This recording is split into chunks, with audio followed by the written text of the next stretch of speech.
And welcome back to Hannity. Joining us now on this breaking news night with full reaction to the news is the author of the #1 bestseller, Rediscovering Americanism and the Tyranny of Progressivism. A rare appearance. It's hard to grab this guy out of his bunker. Radio talk show host, I call him the great one, Mark Levin. Mark, great to see you. I truly, honestly, in my heart of hearts, wish we didn't have to talk about this again. The president is right about vetting. If you come from these countries with these really sick ideologies and oppression of innocent people, what about people that are here that we never vetted? You can't even vet people that aren't here without being called racist and Islamophobic. Don't we need to do a better job of understanding those that may have bought into this sick, twisted ideology? Yeah, there's no question about it. But what's very interesting about this mass killer, he came here in 2010, so he was 22 years old. He wasn't a 4-year-old who came across the border with his mother.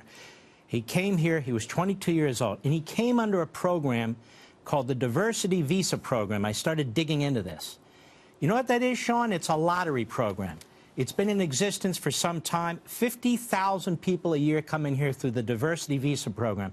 Because the Diversity Visa Program was set up, you see, to make sure that underrepresented countries can send their people into this country, too. And he did that in 2010. The program started before 1990, but in 1990 is when the current program was put into law under the Immigration Act. Do you know who the sponsor was? Chuck Schumer, the senior senator of New York. Good grief. It was and it took effect in 1995. People go online and they apply. They apply online, and it's a lottery system. That's no way to run an immigration system. I had a caller on my radio program tonight, and he said he used to work counterintelligence. Al-Qaeda and ISIS have actively been working to use this program to put sleepers in our country. This mass killer has claimed an association with ISIS, hasn't he? This diversity visa program should be gutted. We don't need a diversity visa program where 50,000 people a year come into this country through a lottery system because we want diversity from different countries. And we seem to forget the purpose of immigration. Historically, the purpose of immigration is to improve the United States, is to benefit the United States, not to ensure diversity from foreigners coming into this country, not to ensure that certain countries are well represented or even certain refugees are coming here from wherever they're coming from. Immigration is supposed to improve the United States. It has nothing to do with improving other countries and so forth. Also, some of your guests said something that I agree with 100%. You know, Barack Obama pulled our FBI agents and other people out of these mosques. We need physical individuals, FBI agents, whomever they are, to monitor certain situations. Pew did a study a couple of years ago, and I have it in my book, Plunder and Deceit.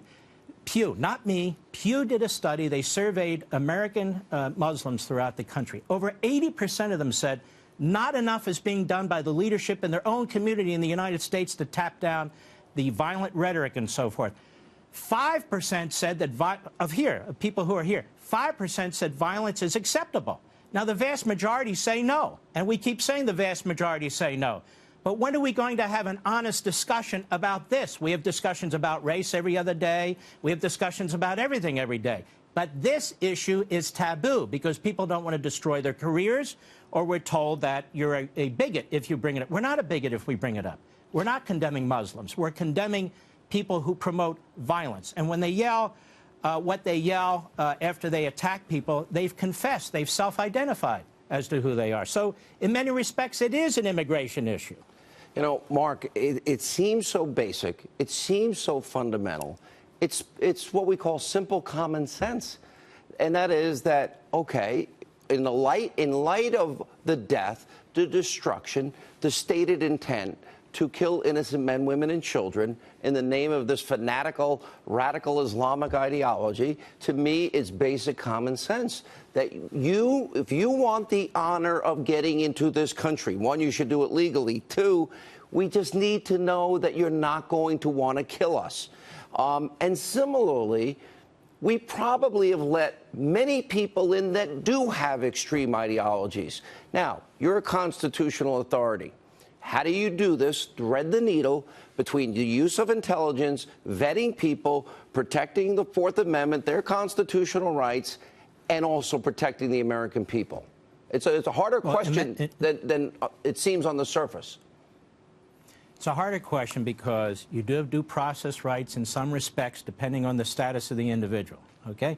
The other problem is 40% of the federal judiciary is filled with Obama appointees. So when the President of the United States does something that's perfectly rational, and they go judge shopping, follows the statute, they're finding judges in Honolulu, in Baltimore, in Seattle, who are Obama judges. How many Reagan judges, how many even Bush judges have been involved in any of these immigration decisions? Very, very few. And what they're doing is the courts have now nationalized the immigration issue where the president's hands are tied.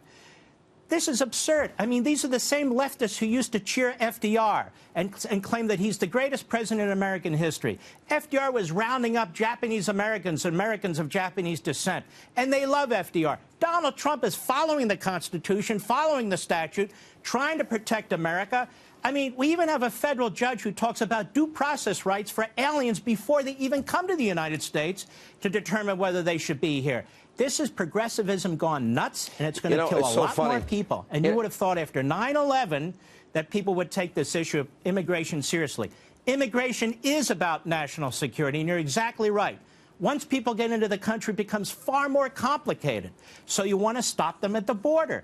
And when the President of the United States said, as he did when he first came into office, we can't vet these people. Some of these governments are at effective war with us. Some of them don't exist. Some of them are involved in civil wars. You know, we can't call Yemen and say, hey, can you check this guy out on your computer system? There is no computer system. There is no effective government. And what the president is saying is, can't take the risk.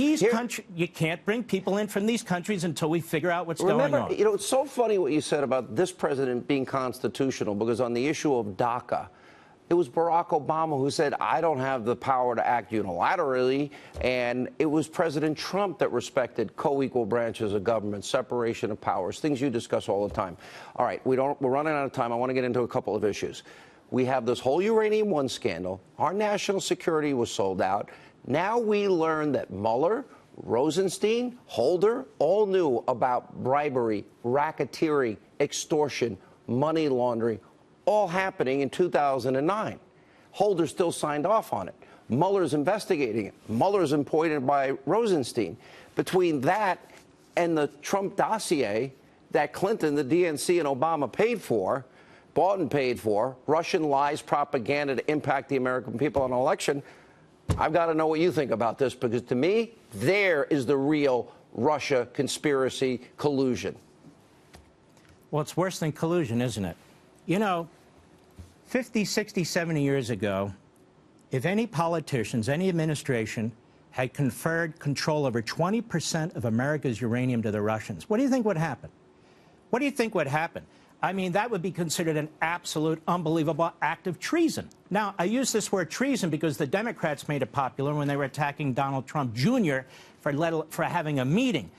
But you take those two cases. I'll tell you something else about Mueller. Let me jump right into his indictment of Manafort and Gates, if I may, just briefly, to show you what an incompetent this guy is, and yet what an iron-fisted, out-of-control prosecutor this guy is. I read his indictment.